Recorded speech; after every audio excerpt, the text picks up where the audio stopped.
Dr. Sarah Chen stood before the observation window of Deep Space Research Station Theta 9, watching the swirling, iridescent form that had brought her across 17 light-years. The crystalline entity stretched nearly a kilometer across, its faceted surface refracting the light of distant stars into mesmerizing patterns. Most saw a monster, a destroyer of colonies. Sarah saw something else entirely. Dr. Chen, with all due respect, you're out of your mind. Station Director Marcus Hayes paced behind her, his reflection sharp against the reinforced plasteel. That thing has already wiped out 3 mining outposts. It's not here for conversation. Sarah continued studying the entity's movements, noting how its crystalline segments shifted in distinct patterns. Those outposts were all high-energy industrial operations, Director. Have you considered that's not a coincidence? Of course it's not a coincidence. It feeds on energy. That's why we need to destroy it before we try to understand it. Sarah turned, her dark eyes challenging. We've been studying these beings for months, but has anyone actually attempted communication? Real communication, not just probes and scans. Hayes ran a hand through his graying hair. The last xenolinguist who tried ended up in the medical bay with severe radiation burns. These things are walking nuclear reactors. Walking implies legs, Director. Sarah allowed herself a small smile. And I've reviewed Dr. Watson's attempts. He approached it like a traditional first contact scenario. But look at its structure, its behavior. This isn't a biological entity as we understand it. We need to think differently. The entity outside shifted, sending prismatic light dancing across the observation deck. Sarah had spent years studying unconventional forms of intelligence, but this was different. A pattern she'd noticed in the surveillance footage, the way it responded to certain energy frequencies. There was purpose there. Intelligence. I've developed a new approach, she continued, pulling up a holographic display, based on crystalline resonance patterns. If I'm right, what we interpret as random energy fluctuations are actually a language. Hayes scoffed. Doctor, I agreed to this consultation because Earth Command insisted. But I won't risk my station or my crew on a hypothesis. Sarah's fingers flew across the console, bringing up data streams. Look at these readings from the Proxima incident. Everyone focused on the destruction, but watch the energy signature before the outpost failed. The display showed a complex wave pattern, rising and falling in distinct intervals. It tried to establish contact first. The surge that destroyed the facility came only after they activated their defense systems. That's speculation. Then let me prove it. Sarah met his gaze steadily. Give me 12 hours in the shielded lab. If I'm wrong, you've lost nothing. If I'm right, she gestured to the crystalline entity. We might be looking at the most significant first contact since the Arcturus Accord. Hayes studied her for a long moment, then sighed. You have 6 hours, and at the first sign of danger, I'm activating the emergency protocols. Clear. Crystal, Sarah said, unable to resist the pun. As Hayes left, shaking his head, she turned back to the window. The entity had moved closer, its faceted surface catching the station's lights in ways that made her think of cut diamonds catching sunlight. Beautiful, if you weren't afraid to look. She gathered her equipment, mind already racing through equations and frequencies. Most of her colleagues thought she was crazy for volunteering to study the crystal killers, as the media called them. But Sarah had always believed that understanding began with seeing past fear. Let's find out who you really are, she whispered, watching the play of light across the entity's surface. 6 hours to prove that humanity's greatest strength wasn't its technology or its weapons, but its ability to see beauty and intelligence in the unknown. 6 hours to change everything. The shielded lab hummed with energy as Sarah calibrated her equipment. She had designed the resonance array herself, based on months of studying similar crystalline entities. The device would allow her to emit specific frequencies of both light and sound, modulated to match the patterns she'd observed in the being's own emissions. Recording log, Dr. Sarah Chen. First Contact Initiative. She spoke clearly for the station's records. Beginning initial communication attempt with crystalline entity designated CE7. Time is 300 station standard. She took a deep breath, double-checking her radiation shielding. Her predecessor's mistakes had been approaching this like traditional xenolinguistics. You couldn't speak to a crystalline being with radio waves or light pulses alone. You had to understand how it experienced reality. Initiating primary sequence, she announced, activating the array. The lab filled with a subtle vibration as precisely tuned energy waves pulsed outward. Through the observation window, she could see the entity's surface rippling in response. "Come on," she whispered. "Show me I'm right about you." The entity's response exceeded her wildest expectations. Its entire structure began to resonate, sending back patterns that matched her transmission but with subtle variations, like someone learning to echo a greeting in an unfamiliar tongue. Sarah's hands flew across the controls, adjusting frequencies. Recording spike in harmonic resonance. The entity appears to be attempting to match and modify our transmission patterns. This is not random response. This is dialogue. The crystalline being drew closer to the station, its surface now pulsing with internal light that shifted in time with their exchange. Sarah's instruments were recording everything, but she hardly needed them. The patterns were becoming clearer, more structured, more intentional. "Dr. Chen," Hayes's voice crackled over the intercom. "We're detecting increased energy readings from the entity. If it spikes any higher—" "It's okay," Sarah interrupted, her voice filled with wonder. "It's not building up to an attack. It's trying to speak to us. Really speak. Just watch." The entity had pressed itself against the station's outer hull, but instead of the destructive energy surge everyone feared, it began to glow with a soft, steady light. Through the complex crystalline structure, Sarah could see what looked like currents of pure energy flowing in organized patterns. "Beautiful," she breathed, understanding dawning. "You're not a destroyer at all, are you? You're a scholar, a scientist, just like me, trying to understand strange new life forms." As if in response, the entity's light pulsed in a pattern that exactly matched her resonance array's output. Not mimicry, conversation.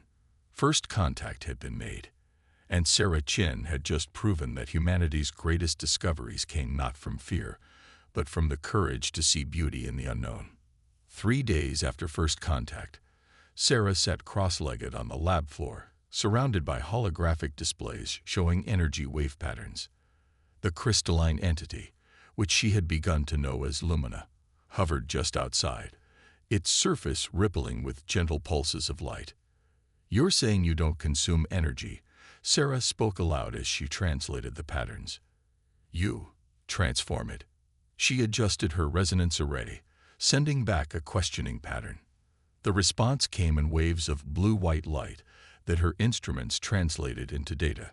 Sarah had discovered that Lumina's species didn't think in words or even concrete concepts, but in complex energy states that could convey vast amounts of information in seconds. "Dr. Chen." Director Hayes entered the lab, looking like he hadn't slept in days. "Earth Command is demanding answers. They want to know if this thing—" "Lumina," Sarah corrected automatically, not looking up from her displays. "If Lumina," Hayes continued with forced patience, "poses a threat to other colonies, the mining guilds are pushing for military action." Sarah finally turned to face him, her expression intense. "What unlearning could change everything we thought we knew about energy, consciousness, even life itself. Luminous people don't destroy colonies. They're trying to prevent disasters." She pulled up a new display, showing the energy signature from one of the destroyed outposts. "Look at this." The facility's reactor was approaching critical failure before Lumina's intervention. They didn't attack. They absorbed the excess energy to prevent a catastrophic explosion. That's not what the mining guilds reports say. The mining guilds didn't bother to communicate. Sarah stood, gesturing to the magnificent being outside their window. "Lumina's species are custodians of energy. They can sense dangerous power fluctuations across light years. They'd been trying to help us, but our fear and weapons only made things worse. Hayes studied the data, his skepticism wavering. Even if that's true, how do we convince others? The military's already mobilizing. Sarah's reply was cut off by a sudden surge of intense light from Lumina. The crystalline being's surface rippled with urgent patterns she had never seen before. Something's wrong. Sarah's fingers flew across her console, translating the complex energy signatures. Her eyes widened. There's another colony in danger. A reactor malfunction, worse than Proxima. But this time, she looked up at Hayes. This time we can work together, if you'll trust me. Hayes hesitated only a moment before reaching for his comm unit. What do you need? The next 12 hours were a blur of activity. Sarah worked with station engineers to modify their long-range sensors, integrating them with Lumina's unique ability to detect energy patterns. What they discovered validated everything she had theorized. The colony on Vega Prime had no idea their main reactor was developing a potentially catastrophic fault. By the time their own systems detected it, it would have been too late. But Lumina could sense it now, while there was still time to act. We've established communication with Vega Prime, Hayes reported, watching as Sarah made final adjustments to their modified sensors. They're beginning emergency shutdown procedures, but the reactor's containment field is already showing signs of stress. Sarah nodded, her face illuminated by the soft glow of her displays. Even with shutdown, there's too much residual energy. They need Lumina's help. She turned to the window where the crystalline being waited. Are you ready? The response came in waves of determined light. Sarah had learned to read Lumina's emotions in these patterns. Determination, concern, and something else. Trust. Vega Prime is ready to receive you, Sarah transmitted through her array. They understand you're coming to help, not harm. No weapons will be deployed. Lumina's surface shimmered with what Sarah had come to recognize as appreciation. The massive crystalline form began to move, accelerating away from the station with impossible grace. How long until it reaches Vega Prime? Hayes asked. Lumina doesn't travel like we do, Sarah explained, watching the being's departure. They exist partially in higher energy states. Distance works differently for them. She checked her readings. They'll be there in minutes. The next hour was tense as they monitored the situation through their enhanced sensors. Sarah watched in fascination as Lumina interfaced with the colony's failing reactor, channeling and transforming the dangerous energy buildup into harmless forms. Vega Prime reports reactor stability restored, Hayes announced, relief evident in his voice. No casualties, no damage. He looked at Sarah with new respect. You were right. About everything.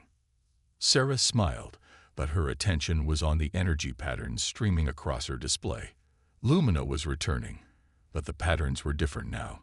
More complex, more urgent. Director, she said slowly, I don't think this was an isolated incident. Lumina is trying to tell us something bigger. She studied the intricate waveforms. These reactor failures, they're not random. Something is causing them. Something that has Lumina's entire species concerned. Hayes frowned. What are you saying? I'm saying we've only scratched the surface. Sarah watched as Lumina's crystalline form reappeared outside the station, glowing with new patterns she was only beginning to understand. This isn't just about preventing disasters anymore. There's something out there that threatens both our species. The crystalline being pulsed with confirmation, its surface rippling with patterns that spoke of ancient enemies and gathering darkness. Sarah felt a chill as she began to translate the message. Their work wasn't ending. It was just beginning.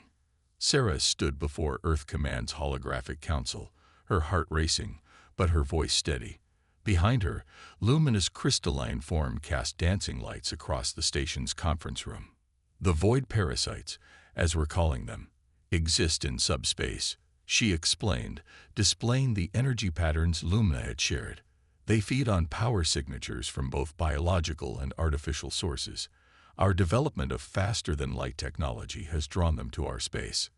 Admiral Chen, no relation, leaned forward, his holographic form flickering slightly. "And you're saying these parasites are responsible for the reactor failures?" "They're attracted to high-energy systems," Sarah confirmed. "They burrow into power cores, causing cascading failures. Luminous people have been fighting them for millennia, trying to protect younger species from their feeding frenzies. Which explains the presence of crystalline entities near our colonies," Director Hayes added. In the week since the Vega Prime incident, he had become one of Sarah's strongest allies. "They weren't attacking. They were defending us." Sarah nodded, but her attention was drawn to new patterns rippling across Lumina's surface. She had grown increasingly attuned to the crystalline being's method of communication, sometimes understanding before her instruments finished translating. "Lumina says the parasites are gathering," she reported, dread creeping into her voice. "More than they've seen in generations. They're drawn to something." Her eyes widened as she translated the next pattern. "The quantum gate. They're drawn to the new quantum gate at Alpha Centauri." The council erupted in concerned murmurs. The quantum gate was humanity's greatest achievement, a device capable of generating stable wormholes for near-instantaneous travel between star systems, and it was due to activate in less than a month. "If the parasites breach the gate's containment field," Sarah continued, "the energy release could tear a permanent hole in space-time. We need to postpone the activation." "Out of the question," Admiral Chen said firmly. "The gate represents trillions in investment and years of work. We need proof, not theories based on light shows." Lumina's surface flashed with patterns that Sarah recognized as frustration. She had learned that despite their alien nature, the crystalline beings experienced emotions not so different from humans: concern, determination, even affection. "Then let us show you," Sarah said. "Lumina can make the parasites visible to our instruments. They're gathering near the gate now. Send a science vessel with us. See for yourself." The council deliberated while Sarah waited, unconsciously moving closer to Lumina. The crystalline being's presence had become comforting, a steady light in the darkness of space. Sometimes, late in the night shift when they worked together in the lab, Sarah felt she could almost see into Lumina's core, glimpsing the ancient wisdom and gentle spirit that existed beyond physical form. "Very well," Admiral Chen announced. "The research vessel Einstein will rendezvous with you at Alpha Centauri. But if you can't provide concrete evidence, the gate activation will proceed as scheduled." After the council signed off, Sarah slumped in her chair. "They still don't really believe us." Lumina's response came in gentle waves of blue-green light that her mind translated almost instinctively now. "Fear makes them blind to truth. But you saw past fear to understanding. Others will follow." Sarah smiled, touching the crystalline surface lightly. She had discovered that Lumina could feel such contact, experiencing it as something like what humans would call warmth. "When did you become so wise about human nature?" The patterns that rippled in response held something like amusement. "By studying one particular human very carefully." Their moment was interrupted by Hayes entering the conference room. "The Einstein is ready to depart. We'll rendezvous in 3 days." He hesitated. "Dr. Chen." "Sarah, are you sure about this?" "If you're wrong." "I'm not wrong." Sarah stood, gathering her data tablets. "And I'm not alone." The journey to Alpha Centauri was tense. Sarah spent most of it working with Lumina, refining their sensors to detect the void parasites. But in quiet moments, they shared something deeper, an exchange of knowledge and experience that transcended traditional communication. Lumina shared memories of crystal cities orbiting distant suns, of harmonious songs sung in pure energy, of watching young species take their first steps into space.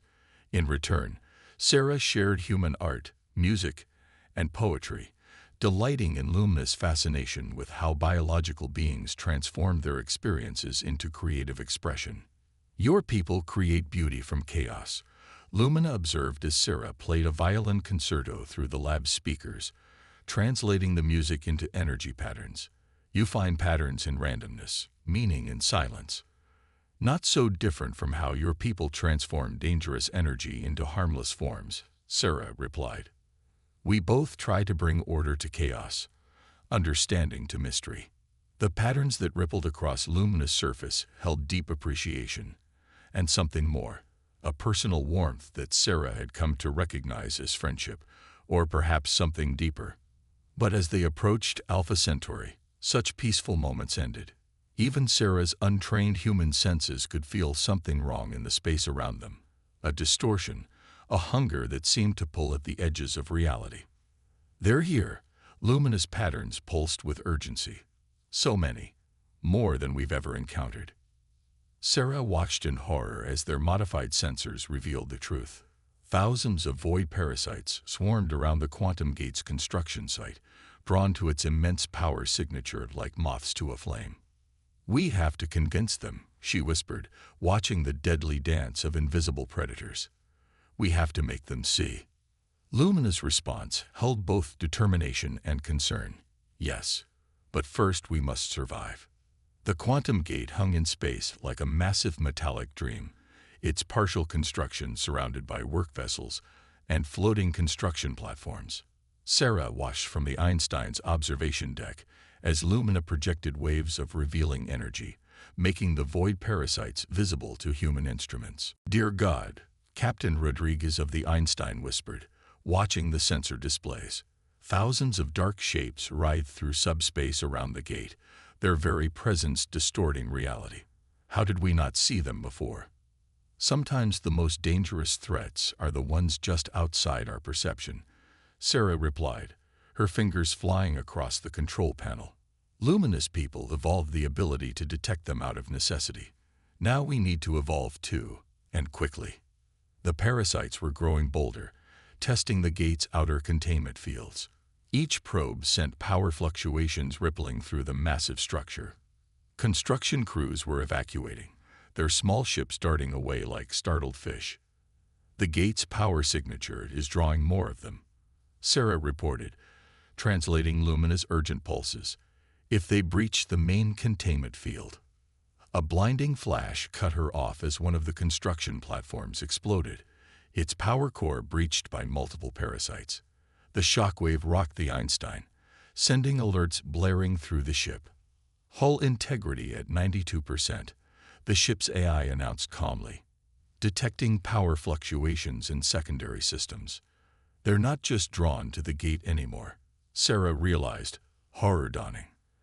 The explosion scattered high-energy particles throughout the area. We've essentially rung the dinner bell.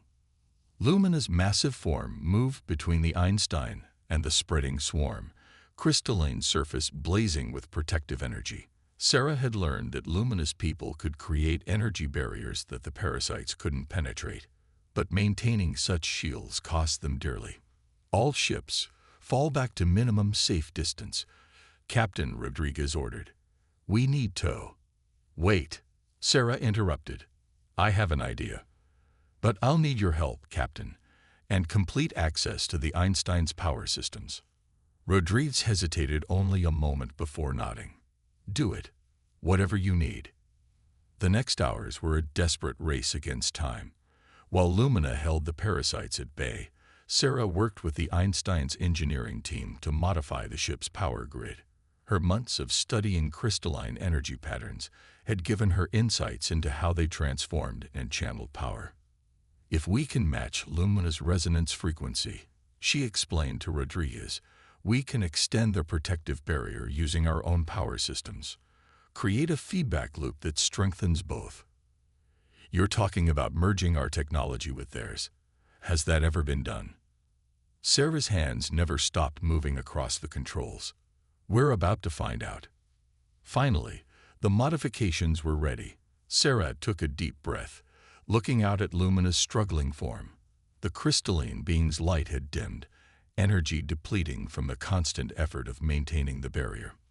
Lumina, she transmitted, I need you to synchronize with our power grid. Let us help you. The response came in weary but determined patterns. The resonance must be perfect. Too much discord and your systems will overload. I trust you, Sarah said simply. And you trust me. She activated the modified power grid.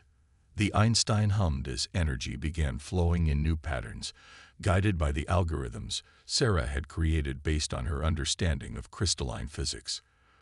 For a moment, nothing seemed to happen. Then Lumina's surface blazed with renewed light. The protective barrier expanded, energy patterns shifting and flowing between human technology and crystalline biology in perfect harmony. The void parasites recoiled from the combined force. "It's working," Sarah exclaimed. "Captain, transmit these modifications to the other ships. Form a perimeter around the gate, if we can generate a large enough field." Another explosion rocked the ship as a parasite breached a nearby work platform. Sarah was thrown against the console, tasting blood from a split lip.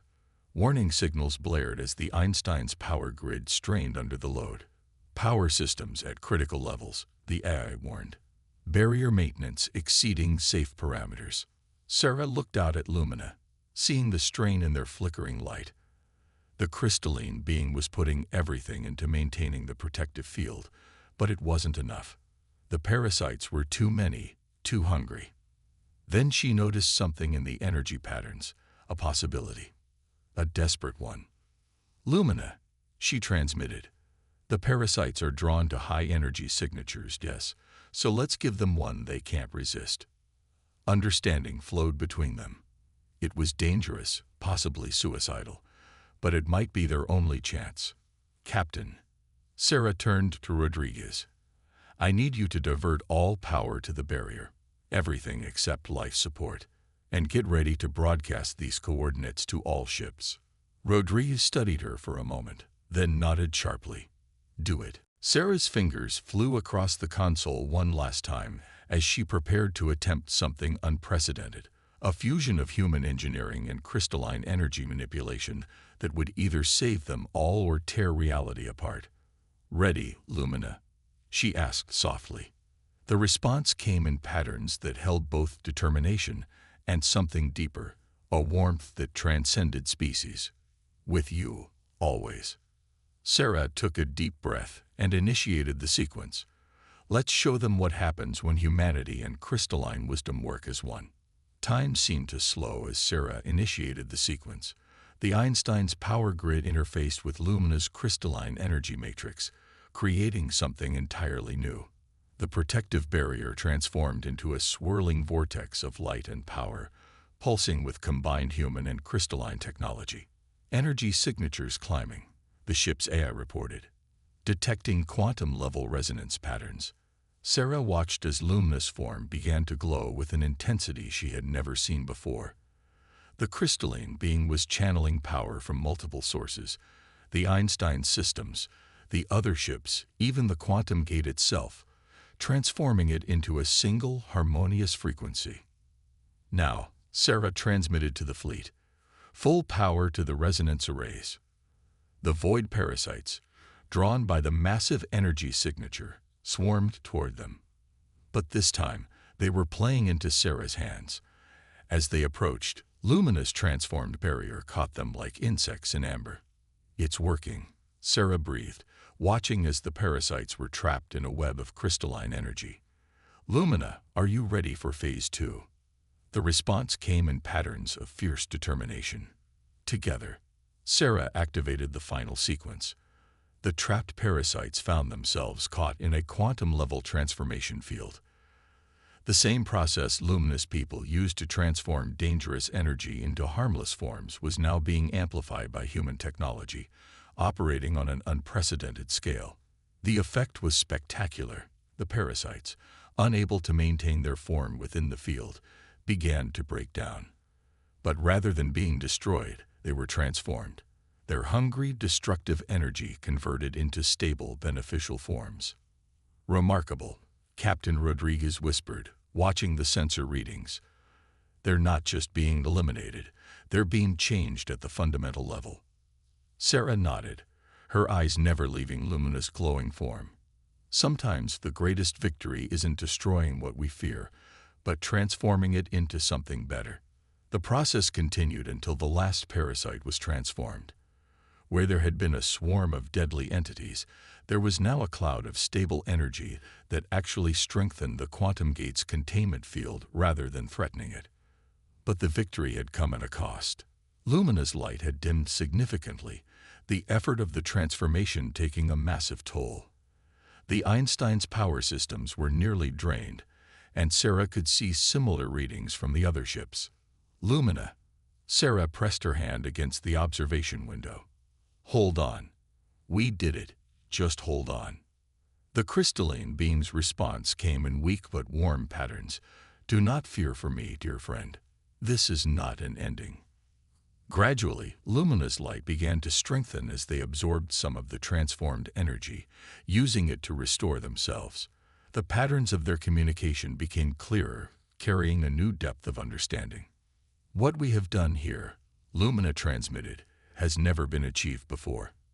Our peoples working as one, transforming destruction into creation.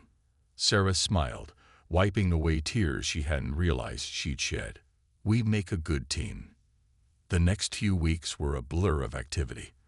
The Quantum Gate project was temporarily suspended while modifications were made to incorporate crystalline energy protection into its design. More of Lumina's people arrived, drawn by the success of the human-crystalline collaboration. But most importantly, the fear was gone. Where humans had once seen monsters, they now saw potential allies. The crystalline beings were welcome at research stations and colonies, their ability to detect and transform dangerous energy, making them invaluable partners in humanity's expansion among the stars. 1 month after the battle at Alpha Centauri, Sarah stood in her lab on Station Theta 9, preparing for a new journey. She had been appointed as the first official ambassador to the crystalline civilization, with Lumina as her counterpart. The Council is still arguing about what to call this formally, she told Lumina as she packed her research materials. The Human Crystalline Alliance. The Federation of United Species. I told them the name matters less than what it represents. Lumina's response held gentle amusement. Names are such a biological concern. We know what matters. That fear gave way to understanding. That differences became strengths. Sarah nodded, touching Lumina's surface in what had become their own unique gesture of affection. That someone took the time to look past appearances and see the truth within.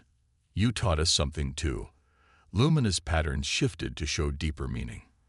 That sometimes the greatest discoveries come not from pure logic or advanced science, but from the heart's ability to recognize kindred spirits across any divide. Together, they moved to the observation window, watching the stars. The future stretched before them, full of possibilities neither of their species could have imagined alone. But that was the true power of understanding. It didn't just solve problems, it opened doors to new horizons, ready to show the galaxy what humans and crystalline beings can achieve together. Sarah asked. Lumina's response came in patterns that held both wisdom and joy. With you, my friend, I am ready for anything. As Station Theta 9 grew small behind them, Sarah reflected on how far they had come. From fear to friendship, from misunderstanding to harmony, from isolation to connection. They had proven that the strongest bridges between worlds were built not of metal or energy, but of open minds and willing hearts. The stars beckoned, promising new challenges and discoveries. But whatever they faced, they would face it together, a human and a crystalline being, showing the universe that understanding was the greatest power of all.